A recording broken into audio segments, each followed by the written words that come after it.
नमस्कार मंडळी, स्वागत आहे तुमचं आपल्या शीतल लाईफस्टाईल या मराठी यूट्यूब चॅनलवर। तर आजची रेसिपी आहे मूग आणि काळे चणे, अख्खे मूग आणि काळे चणे यापासून आपण डोसा मस्तपैकी पौष्टिक आणि स्वादिष्ट आणि हेल्दी लहान मुलांच्या छोट्या भुकेसाठी आपण हा चांगला मस्त जाळीदार डोसा बनवणार आहोत। हे मी कालच भिजवून ठेवलेले चणे, काळे चणे आणि मूग, आणि इकडे बघा मी मिक्सरमधून बारीकही केले आहे।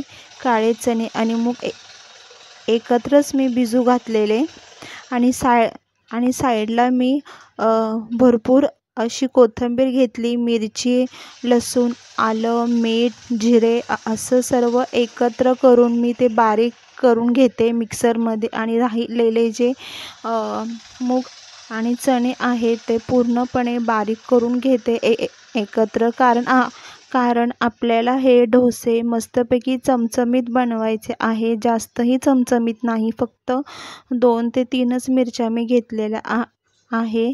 जर तुमची मुलं जास्त तिखट खात नसतील तर तुम्ही फक्त 1 मिरची जरी टाकली तरीही चालेल, तुमच्या अनुसार तुम्हाला जितक्या मिरच्या घ्यायच्या तितक्या तुम्ही घेऊ शकता। इथे मी बघा डोस्यामध्ये मी कुठलाही इनो किंवा कोणताही सोड्याचा वापर केलेला नाही आहे। इथे मी गॅसवर पॅन ठेवला आहे गरम करायला, चांगला तवा गरम झालेला आहे। मी तेल टाकून बघितलं। आता मस्तपैकी हळू पूर्ण आपण आता हे डोसे पसरून घेणार आहोत तव्यावर। बघा चांगल्या प्रकारे जाळी सुटायलाही लागली, आणि हे हेल्दी आणि पौष्टिक आहे लहान मुलांसाठी। जर तुमची लहान मुलं जर उसळ वगैरे खात नसतील, अशी भिजलेले कडधान्य खात नसतील, त्याच्या भाज्या खात नसतील, तर तुम्ही त्यांना अशा प्रकारे डोसे बनवून दिले तर ते नक्की आवडीने खातील। दोन्ही बाजूंनी आपण चांगलं आलटून पलटून भाजून घेणार आहोत डोसे। खायला अप्रतिम लागतात या अशा टाईपचे डोसे। छोट्या भुकेसाठी मुलांना हेच तुम्ही बनवून द्या, आणि हे हेल्दी पण आहे। खूप सारं त्यातून प्रोटीन मुलांना मिळतं। इकडे बघा एक डोसा रेडी झालेला आहे। आता दुसराही डोसा मी लगेच बनवून घेते। बघा कशा प्रकारे डोश्याला जाळीही सुटली आहे।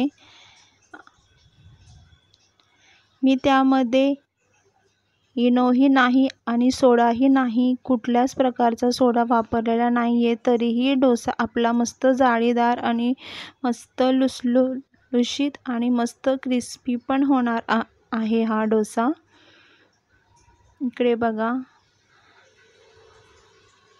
खूप छान झाला आहे डोसा, आणि याला मी फक्त 10 ते 15 मिनटं पिठाला भिजवू दिलं, जास्त वेळही भिजवू दिलेलं नाही आहे पिठाला। इकडे आपल्याला बघा मी आता ताट तयार करते। इकडे बघा मी आता जे डोसा आहे ते तुम्हाला मी पूर्ण असा हातावर घेऊन दाखवला, किती मऊसूद झालेला आहे। अशा प्रकारचे डोसे मऊसूद मुलं खूप आवडीने खातात लहान मुलांना, तर या प्रकारचे डोसे तुम्ही नक्की बनवून द्या। दह्यासोबत खा, किंवा तुम्ही जामसोबत म्हणा, किंवा टमॅटो सॉस सोबत जरी खाल्लं तरीही छान लागेल हे, पण दह्यासोबत अप्रतिम हा डोसा लागतो। तुम्ही नक्की ट्राय करा।